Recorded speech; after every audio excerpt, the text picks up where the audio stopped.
Mike Schiebel, cybersecurity strategist, Hortonworks. I'm here to follow up on a presentation I actually gave at the Information Security Summit last year. I talked about building a threat analytics program last year, and this is the follow-up of, hey, what's happened in the last year. Before we get started, I've changed roles. I used to be at a small regional bank in the area, and now I'm working for a company called Hortonworks. So I'm going to talk about a couple open source projects today. So I'm going to be talking about stuff that's involved in the Apache Foundation. So I will be talking about that. It's all free, open source software, free to download, but I am going to be talking about a couple open source projects that I've encountered. So I want to get that clear. It's free, it's downloadable. It's not about it at all. So the reason I can do that is Hortonworks is kind of like a red hat of the Hadoop data analytics space. Everything they do is open source software. So of course I talk about software. So, quick agenda. I'm going to go over who am I and what you guys listening to me. My lessons learned over the year of building this interesting new approach to cybersecurity. Go through some of those core lessons. And then talk about, okay, if there's something you want to do, what does that look like? So what's the big picture look like? How do you put this all together? And then I'll talk about two open source projects, one of which is called Apache NiFi, and the other is known as Apache Metron. For people who have been paying attention over the last couple of years, Apache Metron used to be known as OpenSOC. Okay, so that analytics platform has now been sponsored by the Apache Foundation as a name change. So that's what we're going to talk about. So who am I? I've bounced around many of the local companies doing information security for too many years. Done everything from been the SOC analyst, did computer forensics, malware analysis, security engineering, security architecture, joined the dark side and went into management, had to write business cases, prove TPS reports. And now I'm over and working for Hortonworks as what they're calling the cybersecurity strategist. So what is that? I get to kind of figure that out. But really, I look at that as I'm your advocate, our community's advocate, and that we have this really great option, an opportunity now to build an open source security analytics platform that solves our actual needs and not just be another pretty dashboard. So I'm here, and I'm going around talking to a lot of people, trying to understand what problems we're trying to solve, and make sure that Apache Metron actually solves those problems. So that's what I view as my core responsibility, is to be this community's advocate in developing this approach. Why do I think that's important? The blurb at the bottom says, we are literally facing the biggest transfer of wealth in modern times. You know, the whole, if you look at the worldwide numbers of money that is being stolen through cyber theft, it's upper billions, hitting the trillions now. This is literally the largest transfer of wealth that modern times have seen, and we're really, really behind in solving this problem, and we need to start looking at new approaches. So, like I said, this time last year, I was standing up the stage and saying, look, we got to solve this problem. I want to build a threat analytics platform and do data science for cybersecurity. Hey, this is what I'm thinking. And so this is the first and last slide of my last year's deck. And what I talked about last year was, look, here's the next steps. I want to build a community, and we need to work together to solve these problems. Hey, I want to have a place where we can share analytical models. We need to have something that's not vendor locked in that we can use. That was this time last year. A lot of things have changed. So what's happened? Apache Foundation says, yes, we're going to go ahead and we're going to sponsor a product, which is Apache Metron. So it got forked from just a GitHub-based repository pseudo open source. Nothing was really kind of being shared back to. It's a real open source project now. Very some committers and growing. Considering this started this last December, there's a lot of focus on that. Apache NiFi came out last year. I think it's the biggest unsold open source project in about 6-7 years. Apache NiFi was developed by the NSA to act as a data bus to move data from really toxic networks, like tents in Afghanistan, through so they can use it for data analytics. And it's a really, really cool project. From a security perspective, think applying chain of custody to your data from the moment the event happens. Right? We haven't done that ever. Right? Typically what happens is something bad happens, IT tramples all over it, security ops tramples all over it, and then after nobody can figure out what happened, the poor forensics dude has to figure out what happened, and oh, by the way, collect the evidence. Apache NiFi, the moment the event happens, chain of custody. Completely new paradigm. Right? So now your forensics people are actually doing the root cause and not recollecting the evidence that people had trampled on and spending those first few weeks just collecting evidence. Huge. So we're getting there. So this is things I asked this audience last year. Some of it's starting to come true. So, prior life, I actually tried to stand up a threat analytics platform. And ended up being around 3.2 petabytes, so it was relatively small. And so I'm going to share some of the lessons learned of things to avoid. So, this one you wouldn't expect, but the actual big problem in doing data analytics isn't data analytics. It's getting the data, right? Just getting the data into a system to be able to process it is a huge problem that people really don't expect. The reason is, it's all those people process problems, right? You're having to talk to teams of people and say, I need this data. And the types of data we're going after is not data that they're used to sharing. So they have to figure out how, right? Data analytics is figuring out what's normal from, abnormal from the normal. Well, to do that, I actually need to understand activity. And all our current tool sets are event-based. So what's an event-based system? It's a rules engine. Somebody ahead of time says, well, I think I should care about this, and they wrote a rule. Whether or not you're talking a logging system, IPS, IDS, firewall rules, the rules, right? Which means they're never going to record the unknown. Because somebody had to figure out, I think this is important, I'm going to write a rule to record it. That's not the data you have to go after. You have to actually go after new forms of data. That is the raw activity, the raw actions. And people aren't used to collecting that data, right? Don't know how. So you're going to have to solve those problems.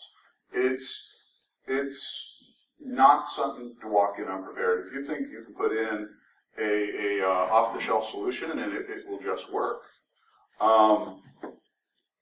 good luck. Expect to spend some time here. How are you going to collect the data? Figuring out what the data is, because it's a full stack problem. Yeah, you have to collect it at the network, but how do you get raw activity out of your purpose-built applications that your internal dev teams wrote? How do you get that? That might take coding. Okay, so this is a big problem that you're going to have to face. Again, it's not a technology problem, it's just people and process. So it's a bunch of meetings, projects, stuff like that. Yeah, this happened to me. Don't oversell this. Don't be the new shiny. People don't like change. People get scared of new things. And if you pitch this as the new shiny and you pitch all the technical wonders that it does, you're actually making your job harder. That's a quote for me. I actually had somebody say this. What's the Star Trek thing? Sorry, I know the font's really bad on this display. Why are you building some new Star Trek things? We need to focus on the basics. Actual code I had to deal with. Don't be the new shiny. Yes, we need a new approach to solve these problems. But when you're actually building the business case around this, don't focus on that. Focus on basic business case fundamentals. How am I going to make this process more efficient, cost less money, and avoid loss? Just basic stuff. So if you really look at it from that perspective and you start talking what value this is going to provide, it isn't the new shiny algorithm. It's my incident response triage process is going to get faster. I'm going to be able to look at more events per day. So that means sitting down and figuring out what current state looks like. So sit down in your SOC. How many events do they have per day? How many hundreds of thousands of events per day do they have? How long does it take to look at one of them? Probably 30 minutes. Yeah, some of them a couple minutes, some of them several days because they have to actually send emails to get data. But on average, it's probably somewhere between 5 minutes to an hour, so around 30 minutes. Okay? Can you make that faster? Can we set an SLA or a goal of this project to reduce that to 5 minutes? Well, what does that do? Well, let's talk the money there. Well, how many SOC analysts do you have? Okay, 8, 4, 2, outsourced. It's taking them 30 minutes, but 100,000 a day. Are you staffed to spend 30 minutes on 100,000 events per day? Those are the business problems. It's not the new shiny. It's solving basic fundamental problems. That's how you need to build your business case around this, is cost avoidance. I'm looking at less than 1% of the total events per day. It's probably on average 8 months before we would ever encounter something and realize we got hacked. I can hire the 100 and some people as alternative one to be able to look at those events per day, or I can automate this solution so I'm reducing the amount of time I'm spending. It's money. Just put the business case together in those ranks. Cost avoidance by total number of events actually get looked at, and the efficiency improvements of the process. Go that way. Don't do the new shiny thing. People don't like new things. And more importantly, it really isn't a new thing. The basic fact is, big data, data analytics, yes, kind of everybody's saying those terms. What is this? It's statistics. Guess what? Statistics predates computers. This isn't new. This is mature. A lot of the algorithms and methods are decades old. It's just math. That's all this is. Right? It's not new. It's being marketed that way, but it really, it's just math. Okay? Don't be the new shiny. Next core lesson. When you start digging through the actual value proposition, you put the case together, you start really looking at the fundamental problems. And the basic fact is our SOC analysts don't have enough time in the day to look at all the events. They're digging through 8, 9 consoles, right? Because the data isn't in one place. So look in the SIM, they go look at it in vulnerability data reports, they go and look in the asset inventory, they're looking everywhere, right? And you don't want to put another dashboard in front of them. Because now you've taken these 8 they're in, and now they're in 9 or 10 or whatever extra dashboards you put in. You're just making the problem harder. So don't be yet another dashboard. What we really want to do is we want to reduce the amount of dashboards. Right? It isn't about the really big, sexy analytical models. It's the, hey, let's take all the data and put it in one location and put it on one screen. I've reduced it down from 8 consoles to 1. That alone is going to speed this up, right? Because they're not jumping through hoops trying to build this mental visualization in their head. It's on the screen. Everything they need to triage an event is in front of them. 1 console, 2 consoles. Depends if you still like your existing SIM. And more importantly, when you really start looking at this problem, no user interface is best. Let's think about that. What are we trying to do? Stop bad things from happening, right? So, bad thing happens, we do something about it. How do we make that as fast as possible? Does it make more sense to automate the response, or to put it in front of the SOC analyst so they can rubber stamp the big shiny escalate button? Don't build yet another dashboard. If it doesn't even have to have a user interface, don't have it. Right? That's really the value proposition. Fast. Stop the bad things from happening. Really basic stuff here. Okay? So what does that take? That means you need a solution that talks to everything. Right? It gets data from everywhere. It looks at that data, makes decisions, ideally fully automatic decisions, and then it reaches out and automatically triggers response, right? Through all our vendor tools, right? So open integration, extreme automation. Those are what we're looking to do here, not spark lines and whether or not it does a pie chart versus an acrylic node graph of the data where the missiles flying from one country to the other, geo graphs. Who cares? It looks cool, but does it solve our problems, right? Did it stop bad things from happening? Right? There is time that you want the UI components. If it makes sense to put up a visual picture of the United States because it helps the SOC analyst figure something out, great, do it. But, just creating a UI because you can doesn't make sense. Solve the real business problems. Okay? So what does this look like? So this is, I stole this from my blog. I've been blogging on this series for. This is what I look at for the big picture conceptual architecture. Okay, this is all of information security, incident response, in a bunch of bubbles. Yep, kind of cool. It's good for a 5-year-old or an executive. So I'm going to start at the left and work my way the other direction. So what am I calling a sensor? Okay? Conceptually, a sensor senses. That's all it is. So it's all your security tools. So you have all your security tools all over the place. And where they act as a detection mechanism, I'm calling them a sensor. Where they do things, I'm calling them automated response. Yes, a single piece of software can play both roles, right? The firewall is both detect and response is playing roles. So we're talking about roles in conceptual architecture, not actual real product. Okay, so our sensors. We need to detect actual activity, not a rule, but raw activity as fast as possible, and feed it in a highly secure manner into a place where we can do analytics. Okay? Basic stuff. Right? So it needs to capture the full stack.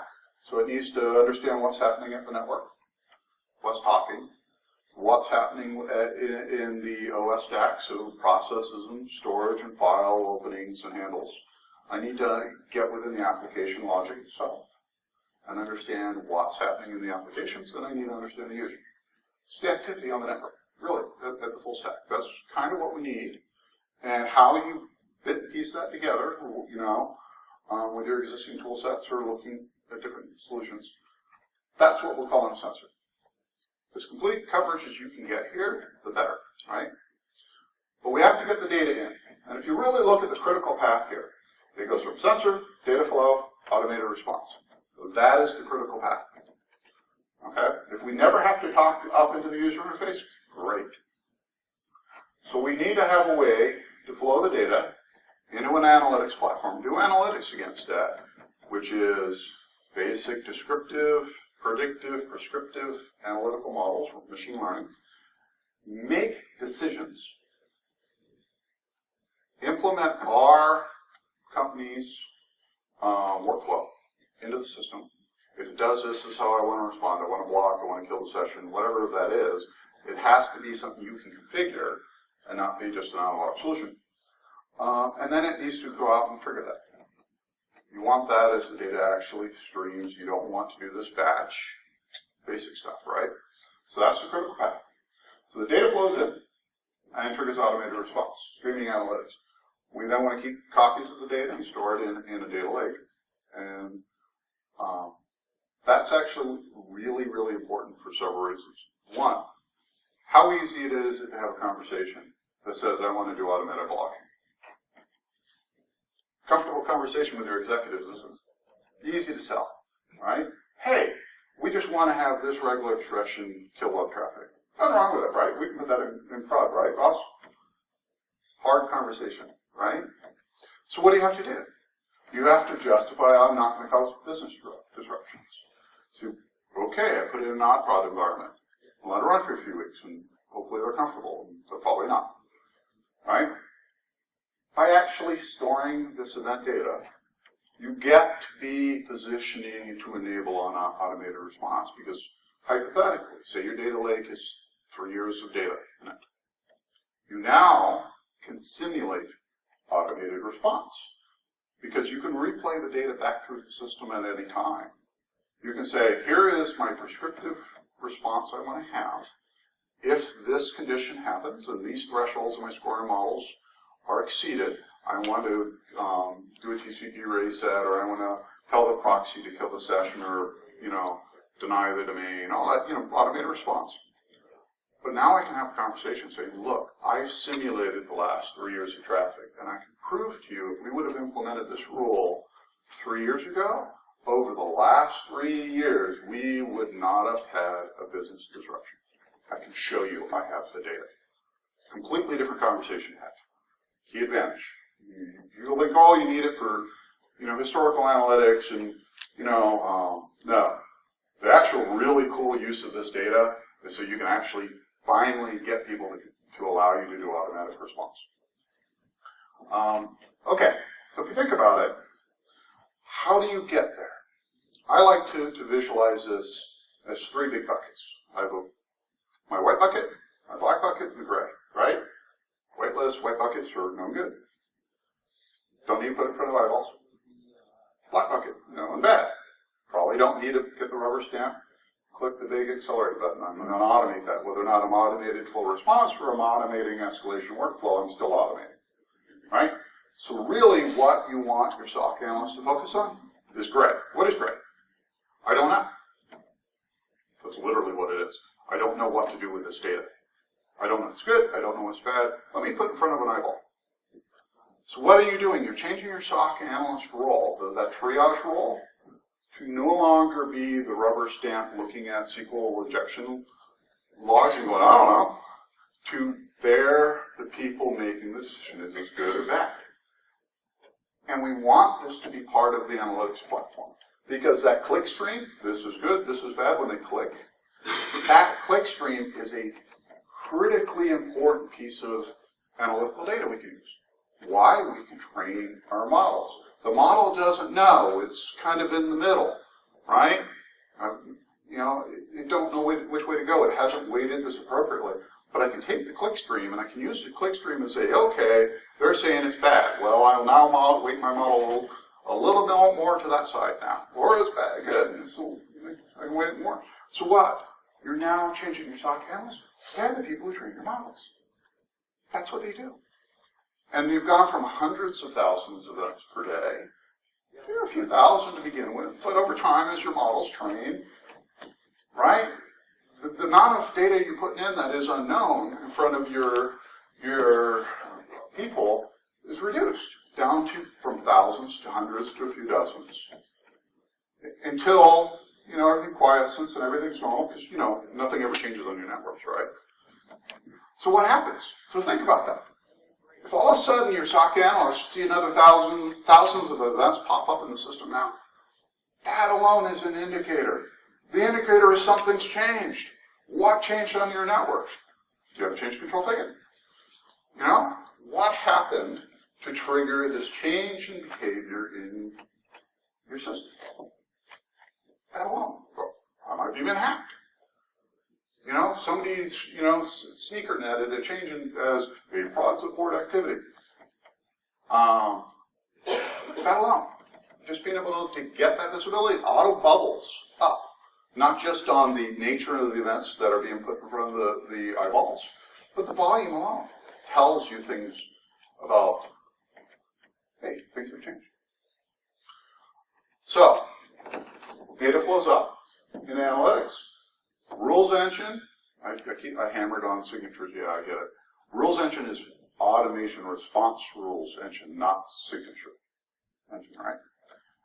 Flows up, and when we're talking the gray list, I need to do a couple things with it. One, I need visualization techniques.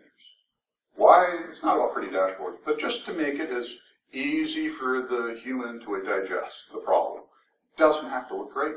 It just has to help educate the user as fast as possible what's actually going on. So whatever those visualization components are, they will be specific to the data that you're trying to visualize. So you want to have dashboarding components to do that, but you also want workflow, right? I want to actually have the ability to automate this workflow in the system. So it goes here and it goes talks to Remedy, it goes talk to ServiceNow, whatever you guys are using, right? Workflow capability. And then I have a user interface, because the whole point is this user interface is replacing 8 or 9 consoles. We want to get down to 1 to make our triage as efficient as possible. So that's the big picture. So what I'm going to focus on today, when I talk about Apache NiFi and Apache Metron, is the red arrow and where it says analytics. Okay? So, Apache NiFi, awesome open source software. It ran in production in the NSA for around 8 years before they decided to open up the software and release it as open source. Anybody heard of the concept flow-based programming? Concept? Cool. So, think about it as a what you see, what you get view of a data bus, right? So a data bus, it takes data from one location, moves it to the other. That's all it does, right? However, this has been designed to do full chain of custody. From the moment the data enters the system, every single event in the system, individually, you can open up and see the full provenance of that element. When did it come into the system? Where did it go? Who touched it? What did they do with it? Did you transform it? How did you transform it? What did it look like afterwards? Full end-to-end chain of custody in this data bus. Second thing is, you don't have to be a programmer to use this. It's a visual drag and drop tool. So what you do, for example, this is a picture of log ingestion. You drag in boxes. The boxes in the terminology are known as processors. They do things. Think of them as connectors that talk to anything. So I have a connector that talks to SQL databases. I have connectors that act as syslog listeners. I have connectors that can read and write flat files. So I can connect to all the different tools that we have because, you know, they're easy to use and they all talk to each other natively, right? So we have all those connectors. And then it then allows us to do some transformations. Maybe I want to extract some fields. Maybe I say, you know, that's a credit card, so here's a regex. If you see this, go ahead and encrypt it. Because there's transformation processors where I can do field level encryption, field level tokenization, and all those capability. And I can then design flows. So I can go drag lines between box to box and I connect them. And now, guess what? Data's moving across those lines. So I can have data comes in. If it goes over here and it's going to that secure place, yeah, just let it go. But if it's going to the marketing department, yeah, we want to tokenize that. And I can split the data that way. And I can solve all those kind of problems.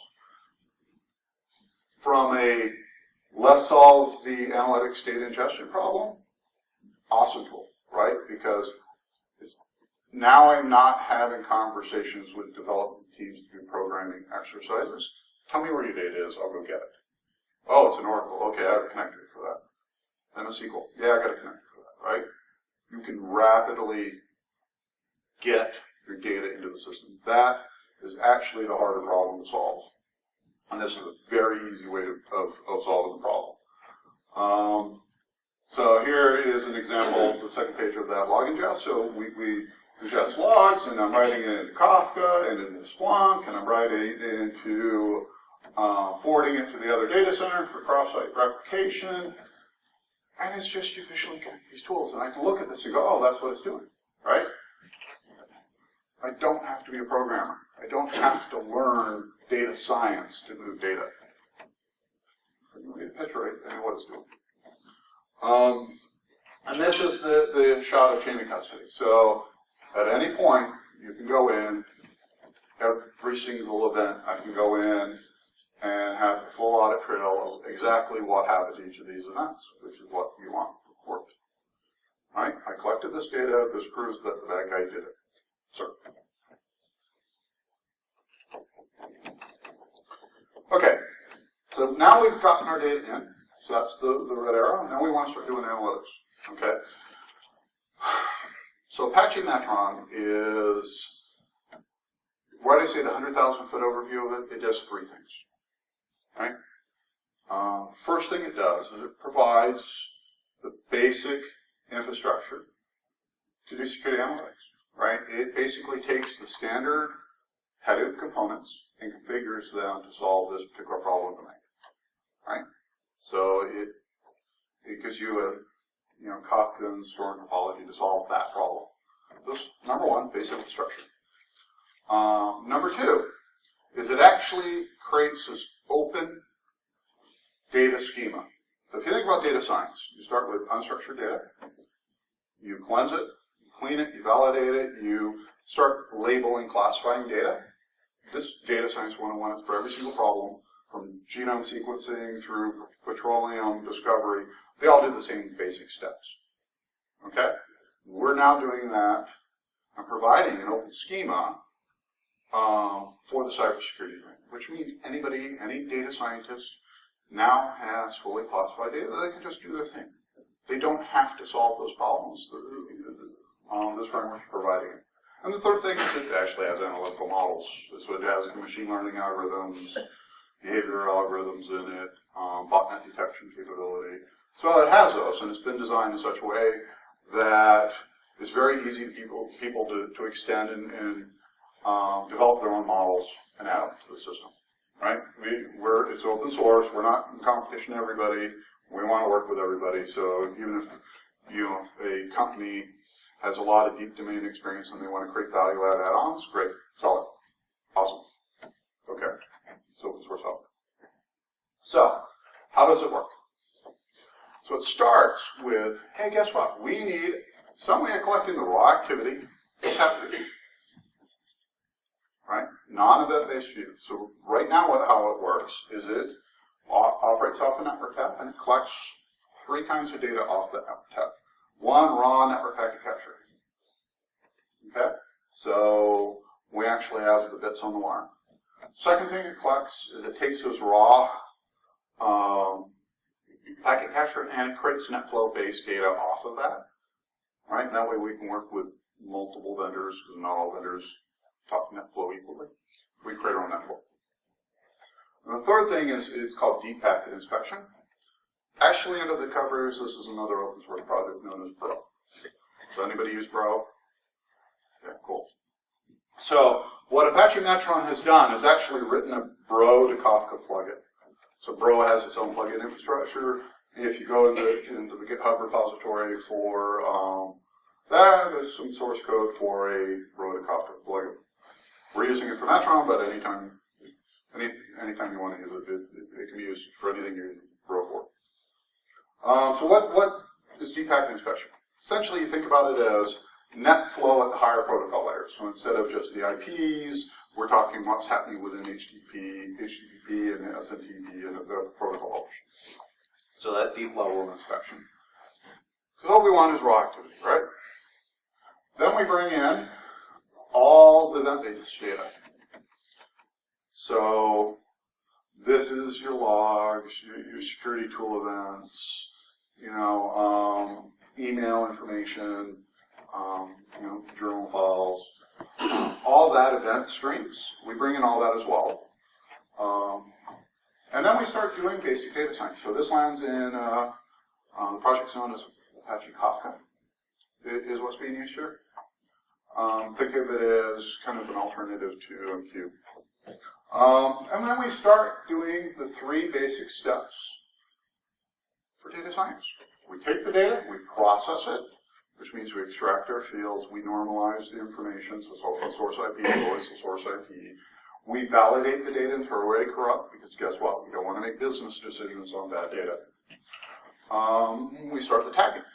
And then we do enrichment, right? So now we have this stream of data, now we want to enrich it. So we then have enrichment components. These are some of the ones that exist, and this will grow over time. But right now, we pull in connectivity information. So what is that? That is, this IP is actually in, Plaza 2, 13th floor, south wiring closet. Connection, right? Or it's cube, 132. Whatever that means for you, we want to enrich that. Because, if something bad happened, I want to know this cube, I'm going to go send the security guys to. I'm not going. We pull in who is data. Same problem, right? When I do this for the external IPs, who owns that block of addresses? Real company, fictitious company. Has it been in existence for years, or was this IP range registered 30 minutes ago? Queue IP information, so this is your maximizing feeds or whatever you're using for queue IP table info. We want to pull in your asset inventory. Why? Is this email server supposed to be an email server, or do you think it's actually a web server and now it's sending spam?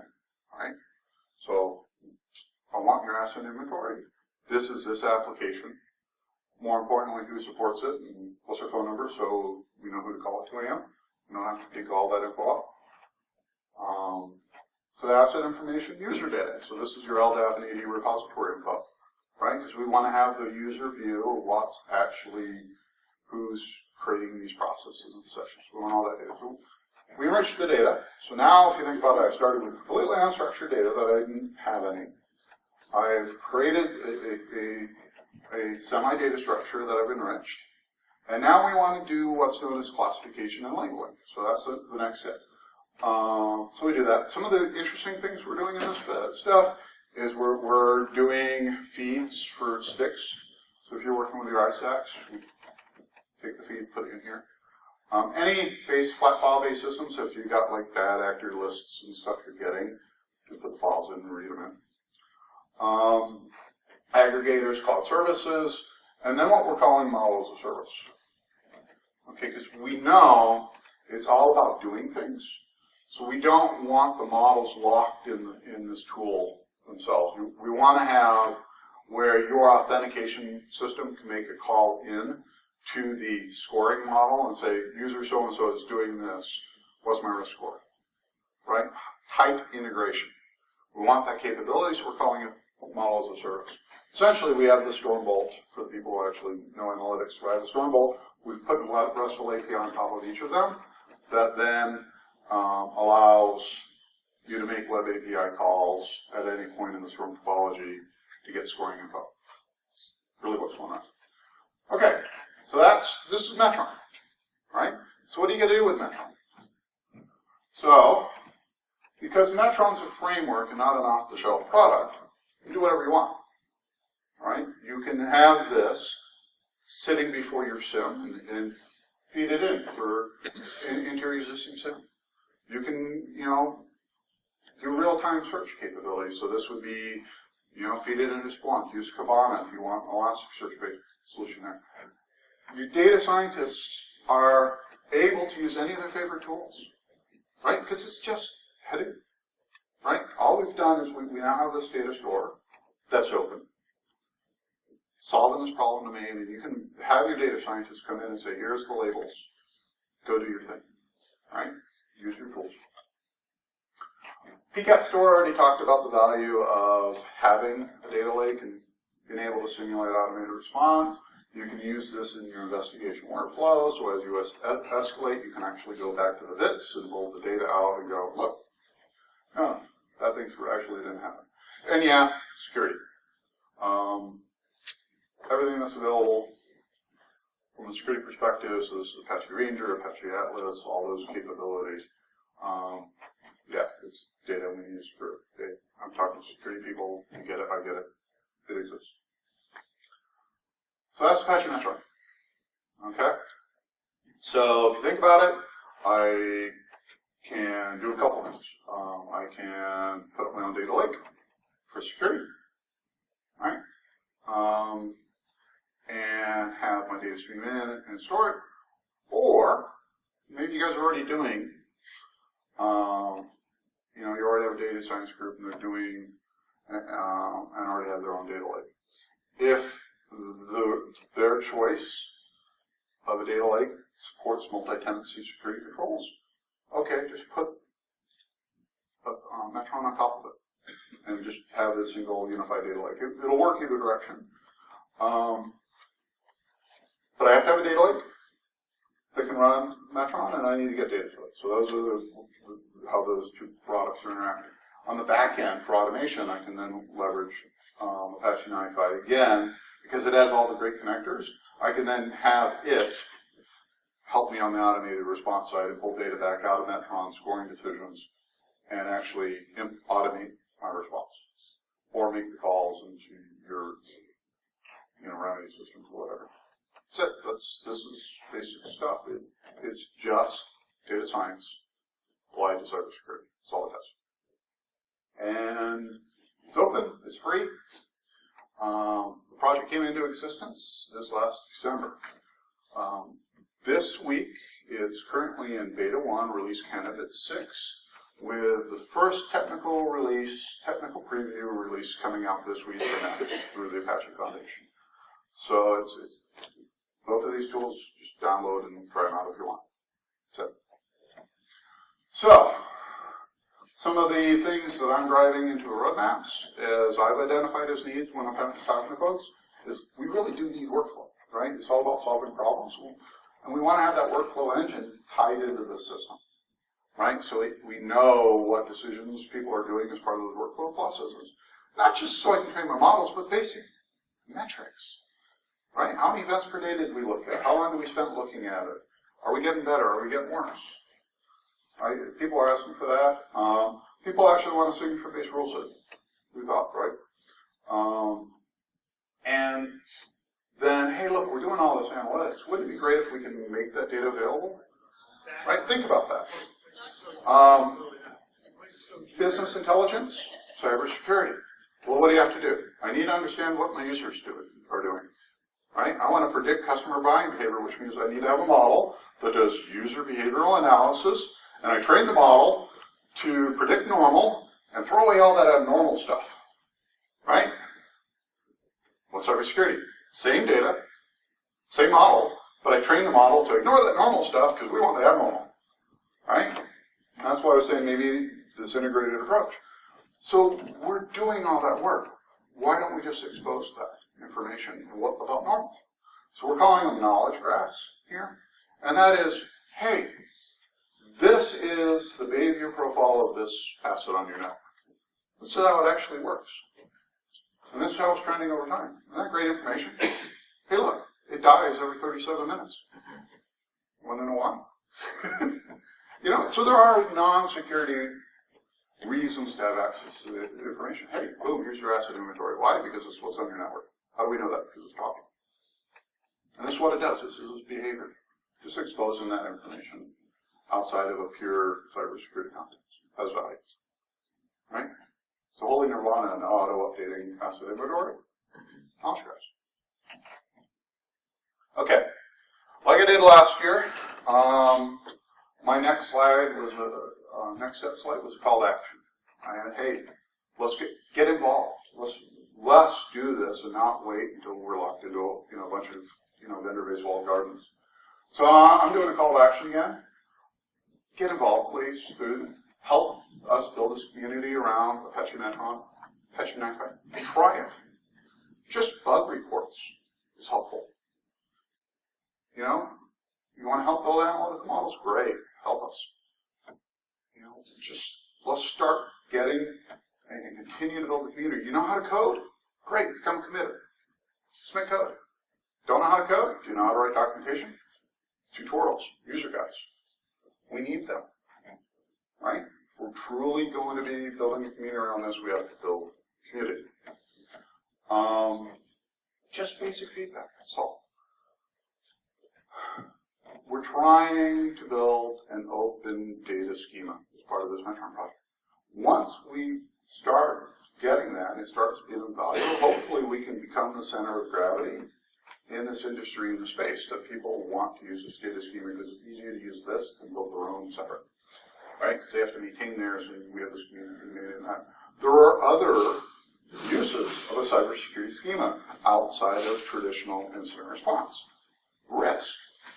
Anybody know FAIR? FAIR people in the room? Okay, quantitative risk analysis. Right, Monte Carlo simulations. What's always been the holy grail? Actuarial tables. Actuarial tables. We're now having a data schema. If we can start integrating some of the other componentry in here, boom, I do my risk scenario analysis where I figure out the impact per event. I'm now having a legacy repository of collecting data that I can then figure out the frequency side, and I can now start actual historical actuarial tables around cybersecurity events. Holy nirvana of being able to justify our existence from a dollar's perspective. How do we get some of those different edge cases?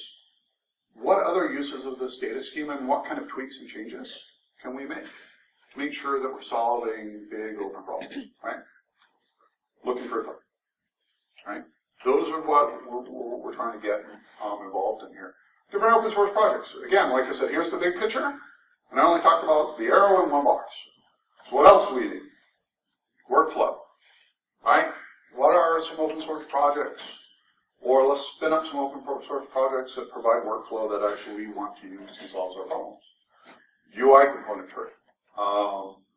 How do we nudge our vendors that we want open APIs into their systems so we can do an automated response? How do we get inside containers, right? Big issues. You know, if we can get people involved, we can solve these issues. Look what we did over the last year. Last year, I said, I'm going to have to build this myself. And I started. And now look what's going on. There's, you know, open source projects involved. Apache Foundation says, yes, we're going to support that.